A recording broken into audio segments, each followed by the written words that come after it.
What's up, guys? Today we're taking a look at Cadence of Hyrule. Now, this was a game that I really wasn't sure if I would like it or not, and I have to say, it actually surprised me. I like it a lot. I think it has a lot to do with the music being really good, and the gameplay being fairly unique, but again, I'm not a big rhythm game person. It's just not a genre I'm into at all, but it's an interesting mix, and I did not play Crypt of the Necrodancer at all, so this was an interesting way to introduce, I'm sure, a lot of people into their gameplay style and everything, and I actually am curious about that game now, so I might go back and look at it. So I started playing through the game, and I started to realize that I was getting through it fairly quickly, and if I wanted to show it, I wanted to find a good spot to do so. So I figure we'll kind of run around the overworld a bit, and I talked about how the game plays, so you can figure out if it's something you would want to check out, and I figure I'll do that all while I'm trying to play a rhythm-based game, which I'm sure will go over very, very well. So, here we go. Now, this is still kind of a Zelda game, kind of not, but they did at least try to incorporate a lot of elements into it. You still pick up swords, still have a shield, hook shot, boomerang. I have the little Deku leaf here, fire, and ice rod, and you end up getting a lot of items as you go through the game that you keep, because this is kind of a roguelike as well. So you can kind of see how the music and the beat goes along, where I have the rhythm bar at the bottom there. And the idea is to stay on beat, and you will get bonuses and everything. And if you miss a beat, then you actually will kind of miss a turn, essentially. So if I sit here and I'm not in rhythm at all, let me see if I can, there we go. I won't actually move, you get stuck. And the idea is to essentially stay on rhythm while also observing what your enemies are doing, because they will also move on their own. And you can pretty much trap them as you figure out their movements. So there are several different enemy types too, which is kind of neat. Of course, you have the guy here that shoots at you. You can block him with the shield, block him back, so I'll block it right back at him. There we go. But the music is great. You have the beat on the bottom there, and the thing is, you definitely want headphones in, obviously, because you want to be able to listen to the music as you play. Just for fun, I tried doing without any sound at all, and it was tough. It's actually, this is a game you're going to want to focus quite a bit on. If you're not going to focus on it, like you're just trying to play it just passively, you might actually struggle, to be honest. But when you do get rid of them, like now, there's actually no more rhythm or anything going on. You can pretty much just walk around pretty much at your leisure, and there are some parts of the map, which if I go to the map, that still have chests and different puzzles in them. So you're not like running around to a beat the entire time, and it's not like you'll get punished if you're not going on rhythm. So when I found that out, I was a bit happier about it, because I was really confused and worried that all I would do is basically try to dance around while I'm trying to figure out puzzles and everything, and I didn't really want to have to do all of that. But not the case, which is nice. So the one thing I hope happens, though, is that there is a soundtrack released. Like, I don't know who has to do it. I don't know if it's limited run games or what, but let me get that shovel. Someone has to do it, because the music is just too good to not be on like a CD or something, or part of a limited run games has to do it, because it's too good to not have as like a limited edition thing. So we'll see if we can hit him with that. There we go. Oh, he has two. There we go. Got him. So there's no enemies. I see him down there. I think one thing that's kind of frustrating to me is, in order to pivot or essentially turn or move, you have to, I think, just pull out your bow and arrow and do it that way. Otherwise, you'll always like if I want to look up right now, I have to move that direction. But if I'm holding my bow and arrow, I can pivot around then. And I think that's the only way to really do it, but then you end up wasting an arrow from what I can tell. Lightning arrows, too. Actually pretty cool. Like, right now, I've defeated a few of the dungeons, so here's another thing a lot of people are going to wonder about this.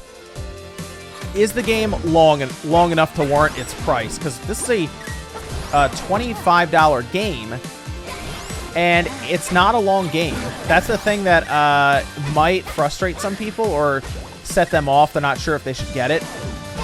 It's not a long game on its own. Like, if you're thinking you're going to get a lot of time just playing through it once, you're not. I think this is a game that's designed to be played through multiple times, and that's how they want it to work. Because the map appears to be procedurally generated. So what I mean by that is whenever you start a new game up, it does appear to change the overworld. And I noticed that as people were talking about their experiences with it, they were different than mine. And I was like, that's interesting. Yeah, it's because it is procedurally generated, so the map will change every time you start a new game. And they had at least 3 save files that I could see there. You can also play as either Link or Zelda. I believe in the beginning you can pick, but then later on you also end up being able to just change around. Oh, that's right. So I have the hook shot now. And I think that's what actually would get me across here. Maybe. Yeah, so there are parts of the world that as you get things, you can get to.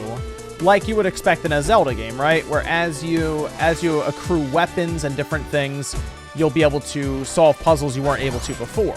There we go.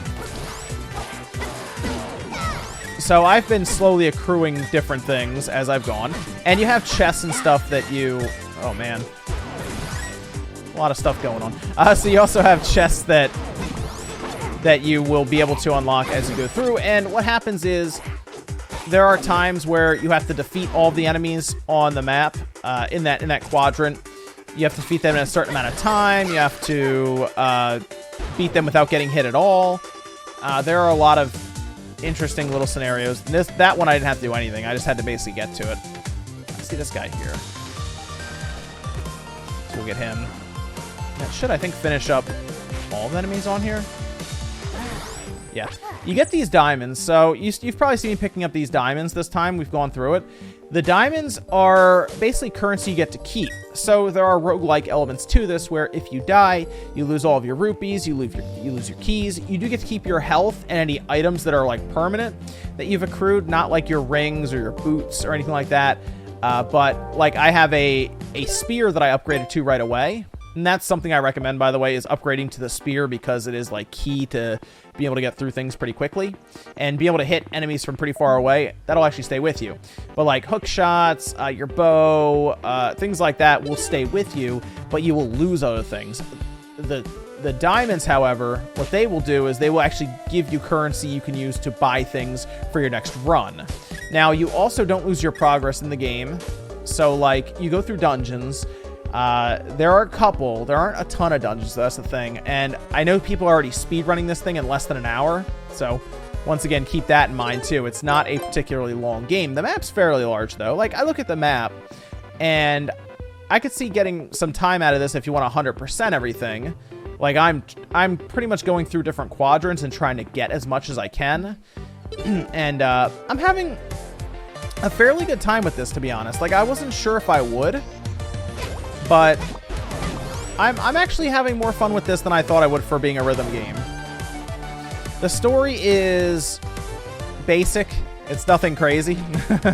Like, it's not a memorable story, and honestly, it's basically explained to you in like a minute, if that. It's pretty quick. So, it's not something that's going to stick with you or anything like that, but for the gameplay, it does make up for it. The soundtrack is the best part of this entire game, by the way. If you're going to buy this for the soundtrack, I think it's something you will enjoy. It does also have co-op. So if you have a friend that you want to play with, you can. I don't know how well it's going to work out here, to be honest. I haven't tried it yet because I can see some mayhem here kind of ensuing. But I could see that actually being fun, especially for the Switch, obviously, with its, split Joy-Con controls and everything. There are a lot of enemies on this map right here. But, of course, they would also have to get the hang of it as well. That's the other thing, This takes time to get used to. Some people are going to try this right away. And I've seen it already on Twitter and everything, where people are like, I'm really bad at Cadence of Hyrule. And trust me, you're going to start really bad at the game. It's an acquired game, I will say that. Like, it takes some time to get used to it. But when you get good at the game, and you start really putting together these runs of just insane rhythm and everything, it's pretty rewarding. Like, it actually feels really good. I have a lot of rupees, by the way. I have 403. There we go. I think that might be the last one here. No? Oh, I see him. He's up there. And here's the other thing about this game, because it seems to be procedurally generated, you have these times where there are things that don't really make sense for where they are. Like these arrows here, for example, I've noticed they push you over, right? Sometimes there's just one next to a tree right here. Like, I've seen it several times, and it doesn't really make sense where it is. I don't really get why it's there. I can dig these with a shovel. That's just sometimes a disadvantage to when something is heavily procedurally generated, but then you get cool moments like that where I've now found a secret passage. Oh, and the shopkeeper sings. It's kind of funny. Auto dig. I like the sound of that. Weapon pierces. I have a... Yeah, let's get that. I mean, the music is just really good. Like, I have... That's a good shovel I have now. But I already had a good ring, so I'm not replacing that. And your stuff will break. Yeah, that's right. There are... there is, what you call it in the game. Your weapons degrade over time as you use them, or not just your weapons, but your actual tools and everything as well. I'm not talking like your hook shot, which is good that doesn't. I'm talking about other things like the rings I picked up. Those kind of things will degrade over time. Man, missing that beat there. That's the other thing I noticed is when I'm going between different areas. Like, some areas I'm better at than others, just because of, like, the tempo and the beat and everything. I can kind of get alongside of it and do a better job with it. Other times, though, man, some areas I have, like, down, like, pat. Other ones, though, it's just like, man, it's tough. I assume that the speedrunners are just really good at, like, all the areas. But, yeah, some areas are just slower than others.